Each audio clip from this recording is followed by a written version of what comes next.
Jail में डालते डाल दो, मैं मरने को तैयार हूं इस कास्ट के लिए, इन गरीबों के लिए। मेरी जबान न जुल्म से खामोश होगी, मेरी जबान न जबर से खामोश होगी, मेरी जबान न गोलियों से खामोश होगी। हाँ, मौत मुझे खामोश कर सकती है। उस स्पीच में जो है मेरा नाम जो है वो पहले नंबर पर रख दिया गया उन्होंने। जैसे इजराइल 1 करोड़ की जनसंख्या का देश 12 करोड़ अरब मुसलमानों से लोहा ले रहा है, वह तो 1 करोड़ है, हम तो 100 करोड़ है। हमारी सरकार ने जबरन धर्मांतरण के खिलाफ कठोर कानून लागू किया है, वहीं प्रदेश में लैंड जिहाद, लव जिहाद और थूक जिहाद के खिलाफ भी हम कड़ी कार्रवाई कर रहे हैं। बजरंग दल जो है पूरे देश में हिंदुओं का संगठन है, वो किसी पार्टी का नहीं है। क्या पता ये जिम में से लव जिहाद चला रहा हो, क्या पता ये यहाँ की लव जिहाद की घटना को दे रहा होगा। भारत माता की।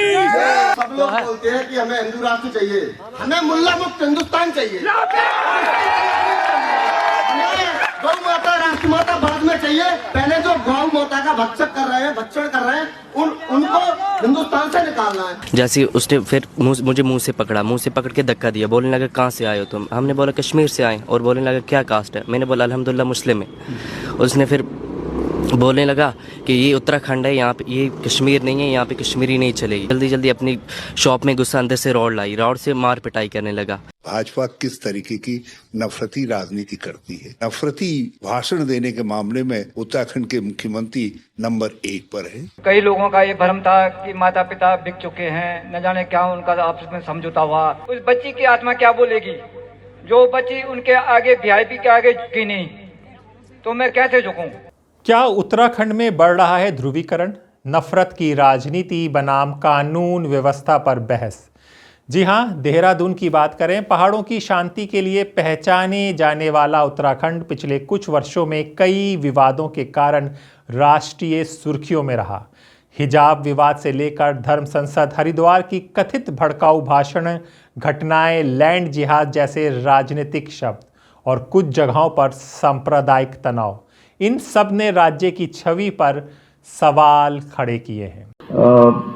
जो क्या होती हेट स्पीच, उस स्पीच में जो है मेरा नाम जो है वो पहले नंबर पर रख दिया गया उन्होंने। अब मैं सोच रहा हूं कि भाई मैंने तो कभी किसी के साथ हेट किया ही नहीं, तो स्पीच हेट कैसे हो सकती है? आपको लगता है कभी मैंने कभी हेट किया हो? मुझे नहीं लगता कि मैंने कभी किसी से कहीं भी गुस्सा आ गया होगा तो अकेले में होगा मेरे को। तो मैं बड़ा आश्चर्यचकित कि यार ये नाम कैसे आ गया। तो बाद में थोड़ा उसको मैंने देखा तो वो कह रहे हैं कि जो आप बोलते हो कि यहाँ धर्मांतरण नहीं होना चाहिए, यहाँ पर दंगा रोकने का कानून नहीं होना चाहिए, यहाँ लैंड जिहाद पर कोई बात नहीं होनी चाहिए, हेड स्पीच है। लव जिहाद के खिलाफ कोई बात नहीं होनी चाहिए।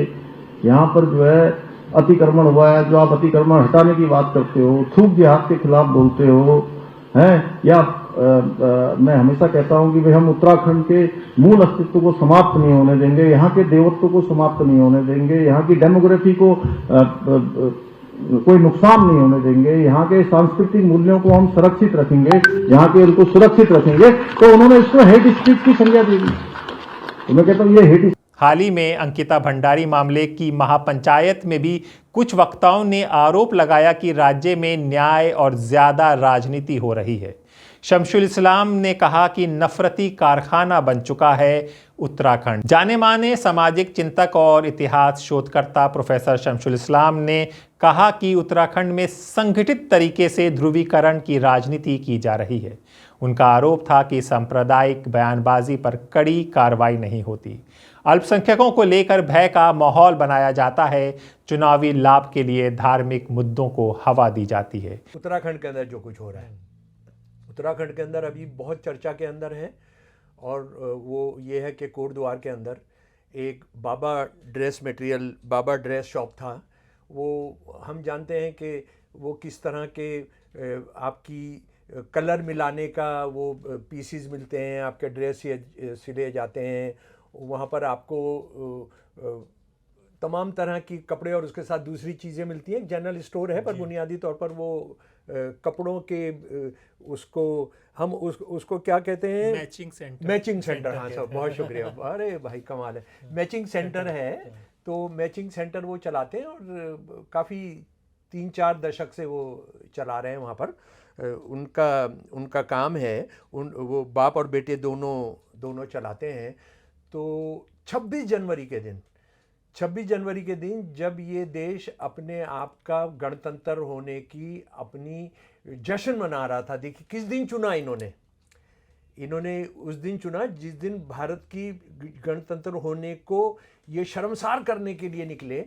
और ये जो मैं इनको बिल्कुल साफ कहता हूँ कि ये बजरंग दल के जो लोग हैं, इनको गुंडाई ही करनी आती है। ये असल में असली टेररिस्ट हैं। इनका एक ग्रुप आता है और ये ग्रुप जो है ये एक 20 से 30 आदमी 15 से 20 गाड़ियों में आए पुलिस के अनुसार। और इन्होंने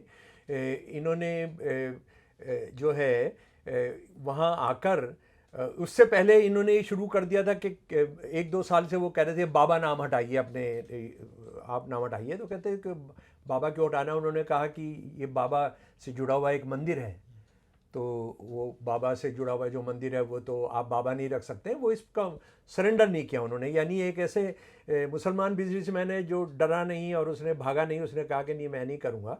तो जब वो कहने आए बजरंग दल के 3-4 लोग कि ज़्यादा भी हो सकते हैं, 5-7 भी हो सकते हैं, तो उन्होंने कहा कि आपने वायदा किया था कि इसको बदलो, आपने बदला नहीं। तो उन्होंने कहा कि नहीं, ऐसा तो कोई वायदा नहीं हुआ था, पर आपने कहा था, हमने तो ये बात मानी नहीं थी। तब ये ज़्यादा बदतमीज़ी करने लगे। तो ये जिम चलाने वाले एक हमारे जो बहुत आजकल चर्चा में हैं, हमारे दीपक कुमार केशव जो है वो उनका जिम चलाते हैं। वो वहाँ से गुज़र रहे थे तो वो आए, उन्होंने कहा क्या रहा। उनके साथ उनके एक दोस्त विजय रावत भी थे। उन्होंने कहा कि उनसे दुकानदार से कहा कि आप रुकिए, और उनसे कहा क्यों नाम बदलें, किस वजह से नाम बदला जाए। उन्होंने कहा कि हमारे भगवान का नाम है। तो उन्होंने कहा ऐसे कुछ तय नहीं होता है। कोई यानी वो कोई बुद्धिजीवी और वो तो थे नहीं कि बड़ी चीज़ों के जानकार थे, लेकिन एक आम समझ के हिसाब से उन्होंने बात रखी, क्यों बदलेंगे भगवान के नाम पर। तो और उसके बाद मज़े की बात यह है कि जो बाद में सारी चीज़ें निकल कर आ रही हैं कि उत्तराखंड के अंदर भगवानों के नाम पर डिस्टिलरीज हैं, शराब के कारखाने हैं जी। और अभी मैं देहरादून था, तो देहरादून के अंदर एक काली माता के नाम पर रेस्टोरेंट है जिसके अंदर बाहरी लिखा हुआ है कि मीट यहाँ पर सबसे बढ़िया किस्म का मीट यहाँ सर्व किया जाता है। तो वो तो उन्होंने नहीं बताया, लेकिन मैं कह रहा हूँ इस तरह की ज़िंदगी सभी जगह है, उत्तराखंड के अंदर भी है। तो उन्होंने इनके साथ फिर बदतमीजी का तुम्हें देख लेंगे, और देखने के लिए फिर उन्होंने जैसा कि मैं बता रहा था कई गाड़ियों में आए। और ये गाड़ियों की बात ये थी कि ये लोग देहरादून और हरिद्वार से आए थे। कोटद्वार का लोकल आदमी कोई नहीं था इनके साथ, जो ये बजरंग दल के गुंडे आए थे, या विश्व हिंदू परिषद के भी हो सकते हैं। और इन्होंने उनको थ्रेट करने और उनको बदला लेने की बात की। पुलिस थी, वहाँ पर थी, सब कुछ था, लेकिन उनको उस वक्त में गिरफ्तार नहीं किया गया। उनको रोकने की भी बहुत मतलब कमज़ोर सी कोशिश की गई। जितने वो थे उससे 3 गुना पुलिस वाले थे, लेकिन इन्होंने बहादुरी के साथ कहा कि हम ना किसी से माफ़ी मांगे, ना हमने कोई गलत किया है। और ये जो मोहम्मद हैं जिन्होंने अपना नाम बताया, दीपक मोहम्मद, वो सारे देश के आंखों के तारे बन गए। वो प्यार कैसे लोग जा रहे हैं। कल मैं पढ़ रहा था कि एक राजीव त्यागी कोई मशहूर वो रहे हैं इंडियन एयरफोर्स के बॉम्बर, यानी जो बम गिराने वाले जहाज़ होते हैं उसके पायलट रहे हैं। वो गए हैं मेरठ से अपनी गाड़ी में उसको बधाई देने, सारे देश से। यानी आप समझ लीजिए कि सैकड़ों की तादाद में हिंदू जा रहे हैं उनको बधाई देने, उनके साथ फ़ोटो करने, उनके साथ सेल्फी लेने के लिए। और उनका जिम बंद पड़ा है, वो काफ़ी खौफज़दा है, उनकी फैमिली बड़ी खौफज़दा है, लेकिन वो बहादुरी के साथ बंदा टिका हुआ। हालांकि सरकार और सत्ताधारी दल इन आरोपों को सिरे से खारिज करते हैं। कुछ घटनाएं हम आपको बता दें। हरिद्वार धर्म संसद 2021। दिसंबर 2021 में हरिद्वार में आयोजित एक धर्म संसद में कुछ वक्ताओं के कथित भड़काऊ भाषणों का वीडियो वायरल हुआ। मामला सुप्रीम कोर्ट तक पहुंचा। राज्य पुलिस ने FIR दर्ज की और कुछ गिरफ्तारियां भी हुई। जैसे इजराइल 1 करोड़ की जनसंख्या का देश 12 करोड़ अरब मुसलमानों से लोहा ले रहा है, वह तो 1 करोड़ है, हम तो 100 करोड़ है। कुचल डालेंगे हमारी विरोधी शक्तियों को हम। साइंस की मदद लेंगे, टेक्नोलॉजी की लेंगे। जब तक ये धरती पर अयोध्या मथुरा विश्वनाथ का मंदिर नहीं बनता है, उनके बेटे का भारत में सम्मान नहीं है। ये तीनों हमारे बाप है। अयोध्या मथुरा विश्वनाथ तीनों लेंगे एक साथ।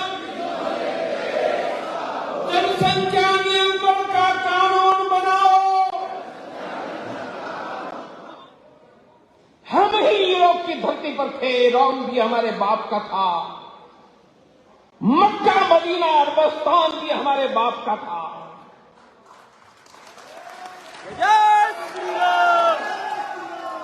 हिंदू खतरे में आया, नहीं बच पाया। कन्हैया का गला काटा जाता है। प्रयाग में हिंदुओं को मारा जाता है। हिंदू की बेटी नुपुर शर्मा अपने देश में बाहर नहीं निकल पाई है कि हमारी बेटी को चुनौती देने वाले तुम खड़े हो गए। 371 ईस्वी में रोम हिंदू था, यूरोप हिंदू था। यूरोप में करोड़ों हिंदू थे, 5-10 हजार क्रिश्चियन थे। 5-10 हजार जीते क्यों? क्योंकि 10,001 थे। 10,000 के सामने यूरोप के 100 करोड़ हिंदू हारे क्यों? क्योंकि दिनेश उपाध्याय अकेले थे, मनोज साहू अकेले थे, वह 10,000 थे। वही मक्का में हुआ। मक्का में 10-12 हजार मुसलमान थे, 1 करोड़ अरब हिंदू था, ये 10,001 थे। हम अकेले थे। हम भारत में 100 करोड़ हिंदुओं को जोड़कर मैं अकेला नहीं हूं, हम 100 करोड़ हैं, ये व्यवहार में करके दिखाने वाले हैं।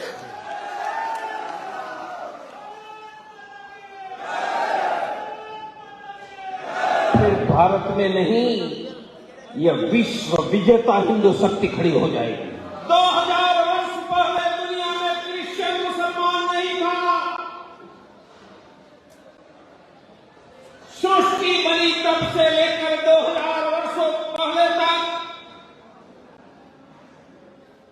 अमेरिका, इंग्लैंड, यूरोप, अफ्रीका, अरबस्तान, एशिया, हिंदू ही थे, हमारे पुरखे थे। महाभारत के बाद शुरू हुए कलयुग के दुष्प्रभाव से हिंदू होने के नाते, यूरोप की धरती पर 100 करोड़ हिंदुओं की कट्टर परिवर्तन, अरबस्तान की धरती पर हिंदू होने के नाते और 100 करोड़ हिंदुओं की कट्टर परिवर्तन,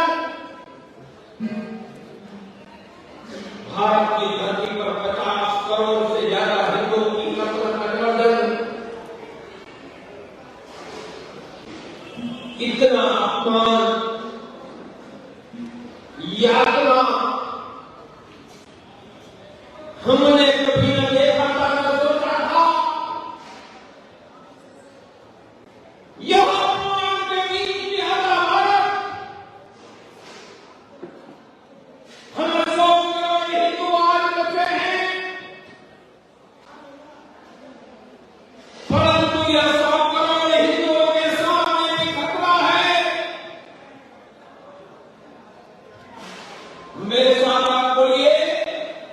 हिंदू धर्म,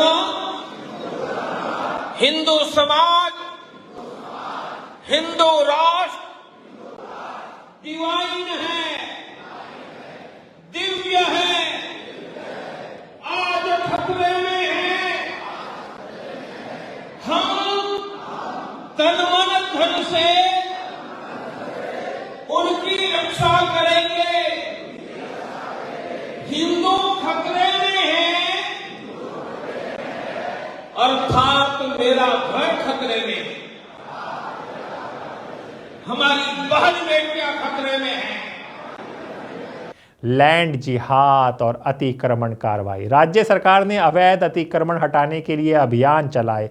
कुछ संगठनों ने आरोप लगाया कि कार्रवाई चयनात्मक है और मुस्लिम समुदाय को निशाना बनाया जा रहा है। लैंड जिहाद पर आपने जबरदस्त काम किया है माननीय मुख्यमंत्री जी। पूरे उत्तराखंड में आपने इतना सुंदर काम किया है लैंड जिहाद को लेकर, और मैं आपको बताना चाहूंगी, आपको निवेदन करना चाहूंगी कि इसमें आप कोटद्वार पर भी अवश्य ध्यान देंगे और जिस तरह की यहाँ समस्या है उसका निवारण करने में आप पूरी तरह से कार्य करेंगे। सरकार का कहना है कि अभियान कानून के तहत है और धर्म से इसका कोई संबंध नहीं। देवभूमि उत्तराखंड के सांस्कृतिक मूल्यों को, मूल स्वरूप को बनाए रखने के लिए हमारी सरकार ने जबरन धर्मांतरण के खिलाफ कठोर कानून लागू किया है। वहीं प्रदेश में लैंड जिहाद, लव जिहाद और थूक जिहाद के खिलाफ भी हम कड़ी कार्रवाई कर रहे हैं। लेकिन हमारे उन्हीं मित्रों का, जिनका मैं आप समझ गए होंगे, हमारे उन्हीं मित्रों का, दिलीप दा नाम लूं है, जो महात्मा गांधी ने कहा था कि पूरा भारत एक दिन जो है इनसे मुक्त हो जाएगा, फिर मैंने नाम नहीं लिया। इससे कोई उनका सरोकार नहीं है, क्योंकि उन्हें अपने तुष्टीकरण की राजनीति के चक्कर में नाम बदलकर हमारी भोली भाली बहन बेटियों को, बच्चियों को बहला फुसलाकर उनका जीवन जो नर्क बनाते हैं, बर्बाद कर देते हैं, उनके भविष्य को पूरी तरह अंधकार में डाल देते हैं। ऐसे लोग भी उनको तुष्टीकरण की राजनीति के लिए अच्छे लगते हैं, वोट बैंक के लिए वो भी अच्छे लगते हैं। भाइयों बहनों, उन्हें अपने पवित्र हिंदू नामों के आगे, अभी आपने देखा होगा एक मैटर आ गया जी उधर, अपने नाम के आगे वो कह रहे, अरे भाई जिसको जो करना है वो करो, सब स्वतंत्र हो, इसमें राजनीति क्यों कर रहे हो? कह रहे हैं नाम के आगे मोहम्मद लगा दो भैया, अच्छे लगते हैं, ये क्या बात? और उनके समर्थन में कांग्रेस पार्टी के युवराज, जो ना आगे सोचते हैं ना पीछे सोचते हैं, हर जगह कूद पड़ते हैं और ट्वीट करके सारी कांग्रेस को एकजुट करने का काम करते हैं। आप स्वयं इस बात से अंदाजा लगा सकते हैं कि ये लोग हमें अपने धर्म से दूर करने के लिए किस तरह एकजुट हो रहे हैं, किस तरह ये पार्टी वही काम कर रही है जो देश की आजादी के बाद लगातार करती रही है। पर आप जानते हैं हकीकत क्या है? वहीं मॉब लिंचिंग और हिंसा के आरोप। उत्तराखंड में छिटपुट हिंसा और भीड़ द्वारा हमले की घटनाएं सामने आई हैं। हालांकि आधिकारिक आंकड़ों के अनुसार राज्य मॉब लिंचिंग के बड़े हॉट स्पॉट्स में शामिल नहीं रहा है, लेकिन वीडियो सोशल मीडिया में आपको दिख जाते हैं, कभी सैलून का, कभी होटल का, और कभी सड़कों का, और कभी मैचिंग सेंटर का। बजरंग दल जो है पूरे देश में हिंदुओं का संगठन है, वो किसी पार्टी का नहीं है, किसी पार्टी का गुलाम नहीं है। बजरंग दल है ये पूरे विश्व में हिंदुओं की रक्षा करने का कार्य करता है। तो पूरे देश में जो वामपंथी विचारधारा के लोग हैं, जो कांग्रेसी विचारधारा के लोग हैं, उनको जब बजरंग दल का कोई तोड़ नहीं मिला और तो वो उन्होंने इस तरह से पूरे देश में एक नैरेटिव चला। इसे मीडिया के कुछ लोग चला रहे हैं कि बजरंग दल पूरे देश में नफरत फैलाता है। क्या आप बताओ, बजरंग दल जो पहाड़ों से लड़कियां भागती हैं, जो बिजनौर में और सहारनपुर में व्यापार के लिए भेजी जाती है, क्या वो बजरंग दल ने कभी नफरत फैलाई है क्या? बजरंग दल अगर नफरत फैलाता है तो उसके वही अक्की को मोहम्मद अक्की जो बोलते हैं मोहम्मद दीपक बोल रहा, उसके फेसबुक में प्रधानमंत्री जी को और मोहन भागवत जी को, आरएसएस के मोहन भागवत जी को और प्रधानमंत्री जी को वो शंकराचार्य के ड्रेस में बैठ के दिखाता है, उनको कभी पादरी के ड्रेस में दिखाता है, कभी उनको कुछ बोलता है, अनसंट बोलता है। तो एक बात बताओ, इससे तो उसकी विचारधारा पता चलती है कि वो मानसिकता कौन सी कांग्रेस की मानसिकता का व्यक्ति है। और वो पूरे मीडिया उसको, जो कुछ मीडिया है वो उसको प्रेजेंट कर रही है पूरे इंडिया में कि देखो इंसानियत जीत गई। अरे कैसी इंसानियत जीती? बांग्लादेश में जो टीपू मारा गया दलित व्यक्ति, उसके लिए कुछ नहीं बोला। तू एक बात बता, डोईवाला में एक लड़की मार दी गई मुस्लिम व्यक्तियों के द्वारा, तू कुछ नहीं बोला। तू देश में इतने गरीब लड़कियां, इतने जाति के लोगों को मारा गया, तू कुछ नहीं बोला। तू सिर्फ मोदी पे बोलता है, तू सिर्फ मोदी पे बोलता है, तू भाजपा पे बोलता है। तो इससे तेरी मानसिकता पता चलती है।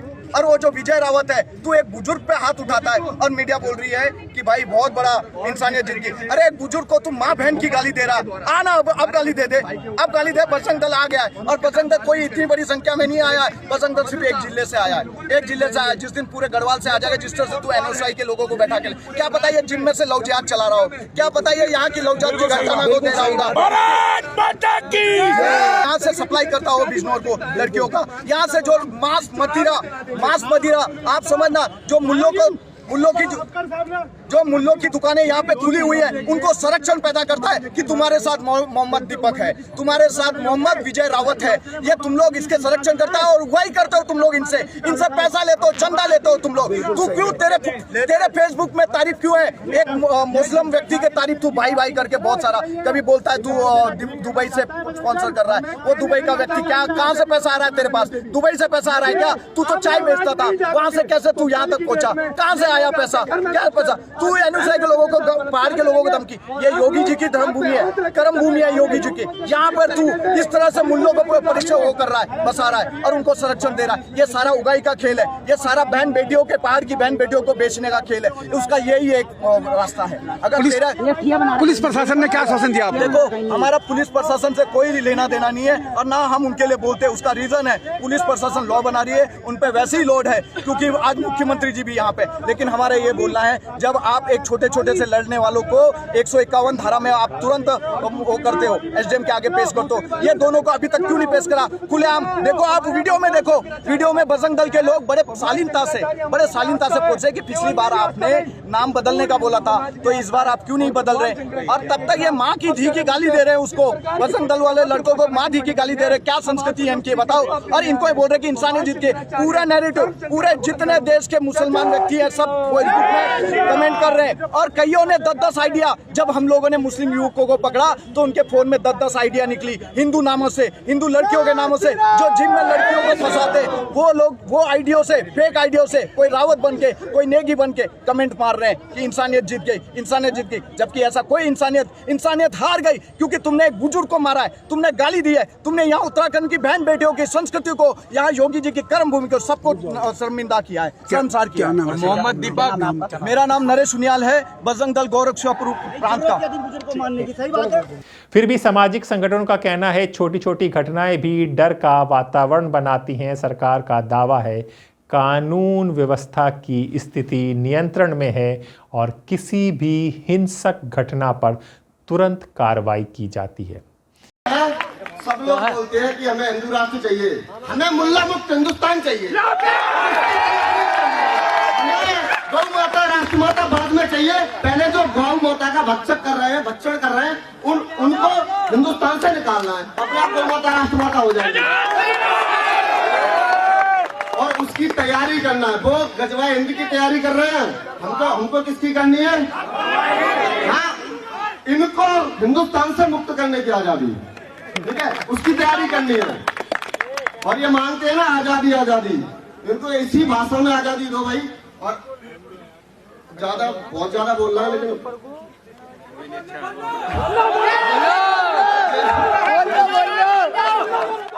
क्या बदली है राजनीति की भाषा? एक्सपर्ट्स का मानना है कि 2017 के बाद धार्मिक पहचान आधारित मुद्दों पर राजनीति विमर्श तेज हुआ है। धर्मांतरण कानून, समान नागरिक संहिता, यूसीसी जैसे फैसलों ने भी राज्य को राष्ट्रीय बहस के केंद्र में ला दिया है। कुछ लोग इसे सांस्कृतिक पुनरुत्थान कहते हैं तो आलोचक इसे ध्रुवीकरण मानते हैं। अच्छा, हम यहाँ पे हम पहुंचे, हमको लव लेटर मिल गया है 169 BNSS, हजरत पुलिस हमको दे दी। हम समझे हमारे ससुरे हैदराबाद में ससुराल यहाँ भी निकला। अब ये तो कोई हेट स्पीच नहीं होंगी, नाराज तो नहीं होंगे हमारे पुलिस के इंस्पेक्टर साहब जो हमारे को लव लेटर दिए। नहीं, आप हेट स्पीच नहीं देना। हेट स्पीच कहां दिया मैं? हेट स्पीच जो दे रहे उसमें तो आप कुछ नहीं कर रहे। आपके मुंह में दही जमा हुआ है जो गाली दे रहा रोज, आप उसको तो बोलते ही नहीं। क्या क्या नहीं बोलते रोज वो लोग, कुछ बोलते ही नहीं। वो जो एनिमल प्रोटेक्शन के नाम पर पूरे कुरैश बरादरी के कारोबार को बर्बाद कर दिया, उनको कुछ नहीं करते आप। नहीं, आप नहीं देना हेट स्पीच। अरे भाई साहब, मैं 2 मर्तबा का MLA हूं, 5 मर्तबा का मैं MP हूं, उसके बावजूद भी आप हमको नोटिस दे रहे। अब मैं घर को जाऊंगा तो मेरी बीवी को मालूम होगा कि यहाँ लव लेटर मिला, तो मेरी बीवी का क्या हाल होगा, सोचो इंस्पेक्टर साहब आप। ऐसा तो नहीं करना चाहिए ना आपको। आप इंटरनल फैमिली मैटर में क्यों आ रहे? आप खामोशी से बोलो आई लव यू, मैं समझ सकता हूं। ओपनली मोहब्बत का इकरार कर दे रहे आप। 56 इयर्स का हो चुका हूं माशाल्लाह से। ये उम्र में तो नहीं देना लव लेटर। ये बच्चों को दे मालूम, ये हमारे पीछे पड़ गए। जब कभी आए ये लो मैं लिख के दिया, I reject this notice because this violets my freedom of expression, which is a fundamental right under Article 19 of the Indian Constitution. कोई बात है? क्या क्या महाराष्ट्र में नहीं बोला जा रहा, आप पकड़ते नहीं। मस्जिद शहीद कर दी, आप कुछ करे, पकड़े किसको हमको मालूम। तो ये ठीक नहीं है, ये ठीक नहीं है। हाँ, मैं गुनाह करा, आप केस बुक करो, मेरे को बोलो, यहाँ रोक लो मेरे को, मैं रुक जाता हूं, जेल में डाल दो, जो करते करो आप। मगर पहले से आपको कौन बोले? नहीं आके बोलेंगा। अरे कैसा बोलूंगा? अरे मैं भारत की नुमाइंदगी करने गया था अरब कंट्रीज में, बहरीन, आपके कुवैत, सऊदी अरेबिया, अल्जीरिया। पूछो बीजेपी के मेंबर से कि ओवैसी की जबान से क्या अल्फाज निकल रहे थे। पूछो हेड डेलीगेशन हेड से, क्या तमाशा बना के रख दिया आप मेरे को नोटिस देकर आप अपने इकबाल को कम कर रहे हैं। मेरा इकबाल कम नहीं होता, अल्लाह मुझे और इज्जत देगा इंशाअल्लाह ताला। आप ये बता रहे कि आप कितने बायस्ड है, कितने अनजस्ट है आप। रूल कानून का इतलाक सिर्फ मुझ पे होगा, दूसरों पर नहीं होगा। कानून तो सबके लिए है, दूसरों पे नहीं होगा इस्तेमाल। नहीं, एक शेरवानी टोपी दाढ़ी वाला पहन के आ रहा, उसको नोटिस देंगे, दो। फिर सुनो मैं क्या बोल रहा हूं। सो इस पे केस बुक करते बुक करो, ले जाके जेल में डालते डाल दो। मैं मरने को तैयार हूं इस कास्ट के लिए, इन गरीबों के लिए। मेरी जबान न जुल्म से खामोश होगी, मेरी जबान न जबर से खामोश होगी, मेरी जबान न गोलियों से खामोश होगी। हाँ, मौत मुझे खामोश कर सकती है, मगर मुझे यकीन है कि इंशाअल्लाह ताला मैं जमीन में अंदर चला भी जाऊंगा, मगर जो सोच और फिक्र इन नौजवानों को दे के जाऊंगा वो मुझसे ज्यादा काबिल होंगे। याद रखो, पुकार पुकार कर मेरा पैगाम लेके जाएंगे। अल्पसंख्यकों की चिंता राज्य के कुछ मुस्लिम व्यापारियों और श्रमिक संगठनों ने समय समय पर ज्ञापन देकर सुरक्षा और भेदभाव रहित वातावरण की मांग की है। अल्पसंख्यक शिक्षा में सुधार का विधेयक हमने अगस्त माह 2025 में विधानसभा में प्रस्तुत किया था, वो पारित होने के बाद उसके पीछे हेतु था कि सभी को एक समान शिक्षा मिले, सबको शिक्षा का अधिकार मिले।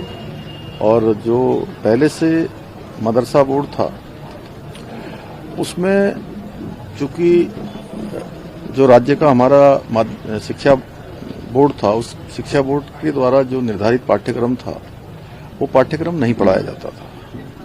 बच्चों को आधुनिक शिक्षा से जोड़ना है, सबको शिक्षा का अधिकार देना है। आदरणीय प्रधानमंत्री जी के नेतृत्व में हर बच्चे को शिक्षा मिले, वो भविष्य में राष्ट्र के काम आए, देश के काम आए, समाज के काम आए, उस दिशा में उसको आधुनिक शिक्षा मिलनी चाहिए, न कि बहुत पुरानी कट्टरवादी मानसिकता की शिक्षा, कबीलाई मानसिकता की शिक्षा, 500 वर्ष पुरानी जो ऐसी शिक्षा है जिससे उनका भविष्य का निर्माण नहीं हो सकता। तो उनको समाप्त किया है, मदरसा बोर्ड समाप्त करने का निर्णय लिया है 1 जुलाई 2026 के बाद।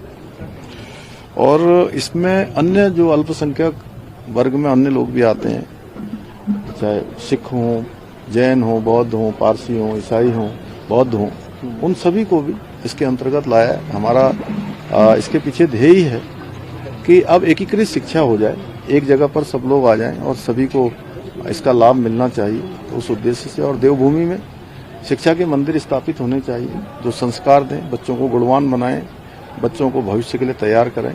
देश और राष्ट्र में, दुनिया में जो है हमारे बच्चे जाएं, सभी को आगे बढ़ने का अवसर मिले, अच्छी शिक्षा मिले। हालांकि बड़े पैमाने पर पलायन या संगठित हिंसा के प्रमाण आधिकारिक रूप से दर्ज नहीं है, लेकिन हकीकत आप सब जानते हैं। हम वहाँ पे गए कुछ लेने के लिए, मुझे भूख लगी थी। हम जैसे ही वहाँ पे पहुँचे, मैंने आवाज़ दी 2-3 बार, अंकल जी अंकल जी, उन्होंने नहीं सुना। जैसे ही मैंने बोला उसको कि हम चलो निकल रहे हैं, ये नहीं सुन रही, अपने काम में बिजी हैं। वो हम जैसे ही आगे को निकले, वो पीछे से आके बोलने लगा रुको। जैसे ही हम रुके, उसने बोला कि तुम अपनी ज़बान में ये क्या खचड़ पचड़ कर रहे हो। मैंने बोला हम अपनी लैंग्वेज में बात कर रहे हैं, आपको कुछ नहीं बोला। वो बोल रहे आप हमें गालियाँ निकाल रहे हो। हमने बोला आप हमारे बाप समान हो, हम आपको क्यों गालियाँ निकालेंगे। जैसे उसने फिर मुझे मुंह से पकड़ के धक्का दिया, बोलने लगा कहाँ से आए हो तुम। हमने बोला कश्मीर से आए, और बोलने लगा क्या कास्ट है। मैंने बोला अल्हम्दुलिल्लाह मुस्लिम है। उसने फिर बोलने लगा कि ये उत्तराखंड है, यहाँ पे ये कश्मीर नहीं है, यहाँ पे कश्मीरी नहीं चलेगी। और हमारी गठली उठा के फेंकी रोड में। मैंने बोला ये रोज़ी रोटी है हमारी, इसको क्यों फेंक रहे हो आप। फिर हमारी कुछ बात ही नहीं सुनी उन्होंने। वो जल्दी जल्दी अपनी शॉप में गुस्सा, अंदर से रॉड लाई, रॉड से मार पिटाई करने लगा और मुझे यहाँ पे सर में मारा उसने। मैं वहीं पे बेहोश हो गया, फिर मुझे कुछ नहीं पता। कहाँ कहाँ आपको चोटें आई हैं ताबिश? जी मुझे सर में एक चोट आई और बाजू फ्रैक्चर है, और टांगों पे तो मारा ही है, वो चला नहीं पा रहा। इससे पहले कभी आपके साथ ऐसी घटना हुई है? इससे पहले तो हमारे साथ कोई घटना नहीं हुई, बस वेरिफिकेशन पूछते थे और चले जाते, छोड़ देते थे। ताबिश एक चीज़ और, जैसे जो संजय यादव की पत्नी हैं, वो एक आरोप लगा रही हैं कि ताबिश और दानिश उन्होंने उनके साथ छेड़खानी की, बदतमीजी की, इसकी वजह से उनके साथ ऐसा सलूक किया गया। ऐसा तो हो ही नहीं सकता, वो थी ही नहीं हमारी, वो दादी वहाँ पे थी ही नहीं। फिर वो बाद में आई होगी, मैं तब तक मुझे रॉड मारी सर में, मैं वहीं पे बेहोश हो गया। उसके बारे में मैंने उसको देखा भी नहीं वो कैसी है, बस अब कल मैंने मीडिया पे देखा था उसको, वो हमारी दादी समान है, उसको तो मैंने देखा भी नहीं था। मुसलमानों को लेकर उसने क्या कहा? वो मुसलमानों को लेकर कहा कि ये मुल्ले कटमुल्ले, ये ना पहलगाम में इन्होंने हमला करवाया है, ये ऐसे मारे, हमारे वहाँ पे हिंदू भाई मारे, ऐसे ऐसे बोलने लगा बहुत कुछ। सरकार का पक्ष है कि मुख्यमंत्री पुष्कर सिंह धामी और राज्य सरकार बार बार कह चुकी है कि उत्तराखंड शांति की भूमि है, कानून सबके लिए समान है, धर्म के आधार पर भेदभाव नहीं होगा। सरकार यूसीसी को महिला अधिकारों को और समानता की दिशा में कदम बढ़ाती है। अभी आपने देखा होगा एक मैटर आ गया जी उधर, अपने नाम के आगे वो कह रहे अरे भाई जिसको जो करना है वो करो, सब स्वतंत्र हो, इसमें राजनीति क्यों कर रहे हो। कह रहे हैं नाम के आगे मोहम्मद लगा दो भैया, अच्छे लगते हैं, ये क्या बात है। और उनके समर्थन में कांग्रेस पार्टी के युवराज जो ना आगे सोचते हैं ना पीछे सोचते हैं, हर जगह कूद पड़ते हैं और ट्वीट करके सारी कांग्रेस को एकजुट करने का काम करते हैं। आप स्वयं इस बात से अंदाजा लगा सकते हैं कि ये लोग हमें अपने धर्म से दूर करने के लिए किस तरह एकजुट हो रहे हैं, किस तरह ये पार्टी वही काम कर रही है जो देश की आजादी के बाद लगातार करती रही है। क्या कहता है समाज? उत्तराखंड का समाज एक ताना बाना ऐतिहासिक रूप से अपेक्षाकृत शांतिपूर्ण रहा है। पिछले कुछ वक्त से सोशल मीडिया, राष्ट्रीय राजनीति और चुनावी बयानबाजी ने माहौल को अधिक संवेदनशील बना दिया है। एक्सपर्ट कहते हैं जब राजनीति में धर्म प्रमुख मुद्दा बन जाता है तो समाज में अविश्वास बढ़ जाता है, भले ही जमीनी स्तर पर हिंसा सीमित दिखाई जाए। भाजपा किस तरीके की नफरती राजनीति करती है। नफरती भाषण देने के मामले में उत्तराखंड के मुख्यमंत्री नंबर 1 पर है।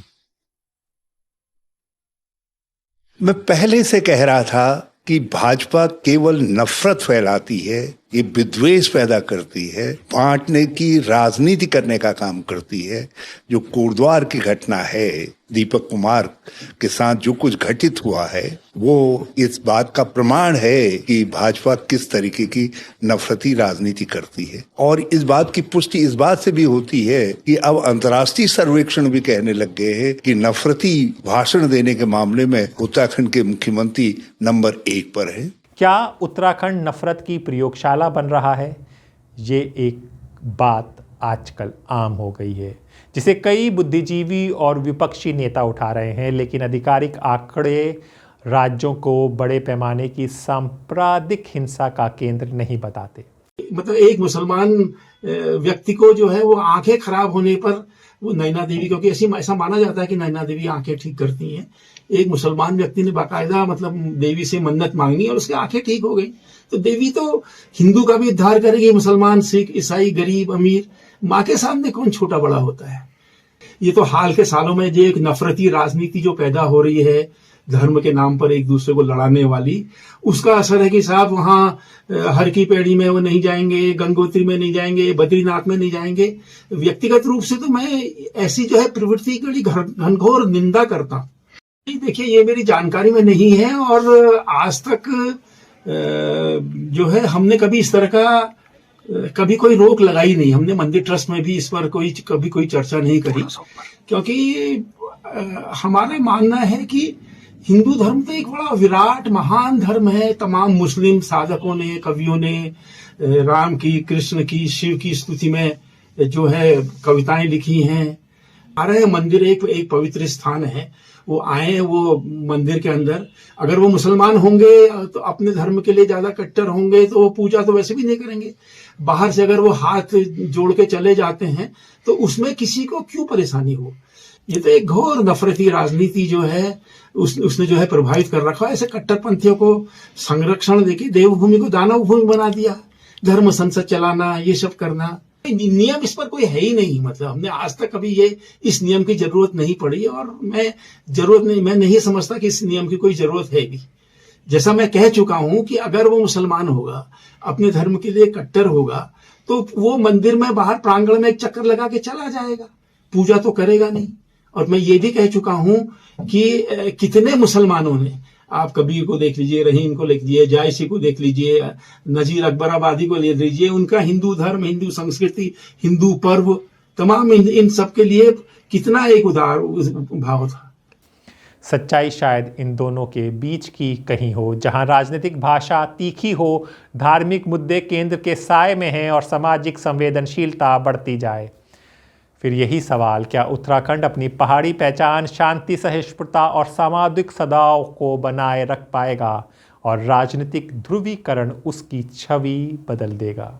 सिर्फ यही नहीं, जो बात हमने अंकिता भंडारी से शुरू की थी, देहरादून की धरती पर फिर गूंज रहा है वही सवाल, क्या अंकिता को पूरा न्याय मिला?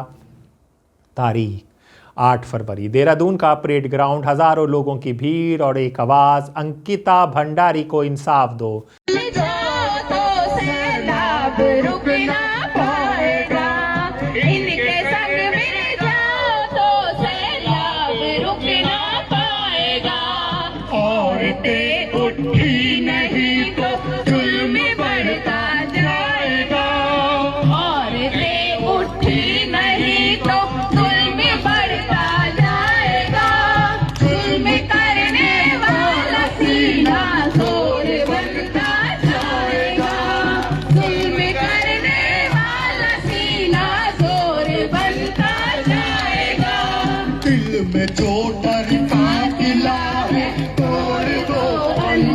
से तुम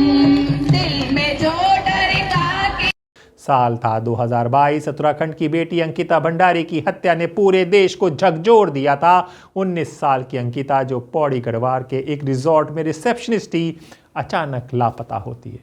कुछ दिन बाद उसकी लाश ऋषिकेश के चिला नहर में मिली। क्या हुआ था 2022 में? जी हां, तारीख 18 सितंबर 2022 को अंकिता गायब हुई।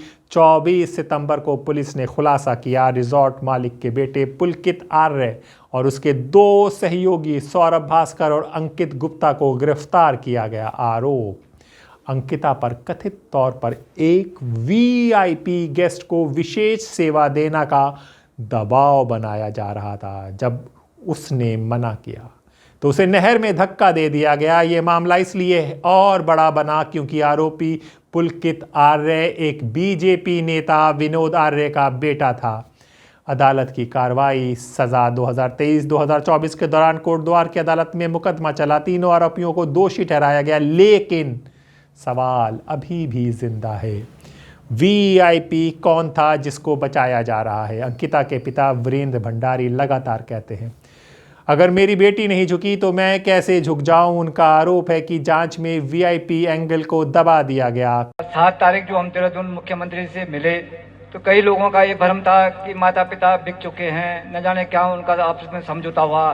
लेकिन मैं ना समझौता करने में ना बिकने वाले में नहीं हूँ, क्योंकि मैं, चलो आप जनता से मैं तो जैसे भी झेल लूंगा, लेकिन उस बच्ची की आत्मा क्या बोलेगी? जो बच्ची उनके आगे वीआईपी के आगे झुकी नहीं, तो मैं कैसे झुकूं? तो यहाँ पे हमारा दोनों का स्वास्थ्य भी गड़बड़ चल रहा है। तो मतलब मेरी आंख में दर्द है और हारने की प्रॉब्लम है, तो इसलिए मुझे यहाँ पे आना पड़ा। दूसरी ये है कि जो मेरी मांग थी और जनता की मांग थी कि सीबीआई की जांच हो, और सीबीआई की जांच जो वो सुप्रीम कोर्ट की जज की निगरानी में हो। ठीक, मैंने भी यही प्रस्ताव बना के भेजा मुख्यमंत्री जी को, और मुख्यमंत्री जी सुनना में क्या, मुख्यमंत्री जी जो अनिल प्रकाश जोशी एफआईआर दर्ज की उन्होंने किस तरीके से की, ना तो मैं उनको जानता हूँ न पहचानता हूँ। जो एफआईआर दर्ज होगी वो तो मैंने पहले से वहाँ करा रखी है। तो इसमें मेन हमारा बिंदु है कि जहाँ तक जांच हो चुकी है उससे आगे सीबीआई जांच करेगी। और एक रेनोविस्ट जिसने रिजॉर्ट तोड़ा, और पुलकित आर्य, सौरभ भास्कर, अंकित गुप्ता, इनकी पूरी कॉल डिटेल निकाली जाए, और जो गट्टू बट्टू जो वीआईपी हैं इनकी भी कॉल डिटेल निकाली जाए। विशेषकर रेनोविस्ट 17 सितंबर 2022 से 17 सितंबर 2022 से 23 सितंबर 2022 आधी रात तक उसकी कॉल डिटेल निकाली जाए। बाकी मैं आप लोगों का धन्यवाद करना चाहता हूँ। धन्यवाद। अधूरा है क्योंकि जो असली गुनाहगार है, साथियों आप सभी जानते हैं कि अंकिता, वो न्याय अधूरा है। उसकी हत्या के बाद ट्रायल कोर्ट से किताब। कई सामाजिक संगठनों ने भी यही सवाल उठाया, क्या असली सच सामने आया? महापंचायत में क्या हुआ 8 फरवरी को? समझिए, 8 फरवरी को देहरादून में आयोजित महापंचायत में करीब 40 संगठनों और 500 से अधिक लोगों ने हिस्सा लिया। 5 प्रस्ताव पारित हुए। मुख्यमंत्री पुष्कर सिंह धामी को पद से हटाया जाए, सीबीआई जांच स्वतंत्र रूप से हो, एफआईआर के आधार पर जांच सीमित न रहे, पूरे रिकॉर्ड सार्वजनिक किए जाएं, वीआईपी एंगल की सुप्रीम कोर्ट की निगरानी में जांच हो। पूर्व मुख्यमंत्री हरीश रावत भी मौजूद रहे। उन्होंने कहा, सरकार व्यक्ति की एफआईआर पर आधारित जांच निष्पक्ष कैसी मानी जाए? सीपीआईएल एमएल नेताओं ने इसे उत्तराखंड का एप्स्टिन केस बताया, यानी एक ऐसा मामला जिसमें सत्ता, रसूख और रहस्य जुड़े हों। सरकार का पक्ष, राज्य सरकार का कहना है कि एसआईटी जांच पारदर्शी रही, आरोपियों को गिरफ्तार किया गया, अदालत में दोष सिद्ध हुआ। सरकार का दावा है कि कानून ने अपना काम किया, लेकिन लोगों का सवाल है। अगर सब स्पष्ट है तो वीआईपी का नाम क्यों सामने नहीं आया? सामाजिक और राजनीतिक असर अंकिता कांड के बाद समझिए उत्तराखंड में महिला सुरक्षा पर बड़े सवाल उठे। कई जगहों पर रिजॉर्ट और होटलों की जांच हुई, राज्य सरकार ने कुछ नियम सख्त किए, लेकिन लोग कहते हैं नियम नहीं न्याय चाहिए। आज सवाल, क्या 3 दोषियों को सज़ा मिलना ही पूरा न्याय है या उस कथित वीआईपी का नाम सामने आना भी उतना ही ज़रूरी है? क्या महापंचायत से जांच की दिशा बदलेगी या ये मामला राजनीतिक आरोप प्रत्यारोप में उलझा रहेगा? जी हाँ, उत्तराखंड में जो हो रहा है, सर्द हवा में गूंजता है सवाल, क्या अंकिता भंडारी की आखिरी चीख का जवाब मिलेगा? ये सिर्फ एक परिवार की लड़ाई नहीं, ये सवाल व्यवस्था की पारदर्शिता का है, महिला की सुरक्षा का है और लोकतंत्र की जवाबदेही का है कि मुसलमान और महिलाएं उत्तराखंड में क्या करें, उनके साथ न्याय और इंसाफ कब मिलेगा? अंकिता हो या कोई माइनॉरिटी का हो, अब नहीं, बस नहीं, लेकिन उसका नाम अब न्याय की मांग का प्रतीक है। जी हाँ, न्याय चाहिए अंकिता भंडारी को और देवभूमि को वापस देवभूमि की तरह ही रखा जाए। और जिस तरह की खबरें आ रही हैं वो दुख देती है हर पहाड़ के आदमी को, और हर पहाड़ से आने वाली हवा से जो आवाज़ें आ रही हैं उनको बदलना ज़रूरी है। तो दोस्तों, अपने दोस्त हैदर अब्बास नकवी को इजाज़त दीजिए, फिर होगी मुलाकात ऐसी ही किसी खबर के साथ। तब तक के लिए नमस्कार।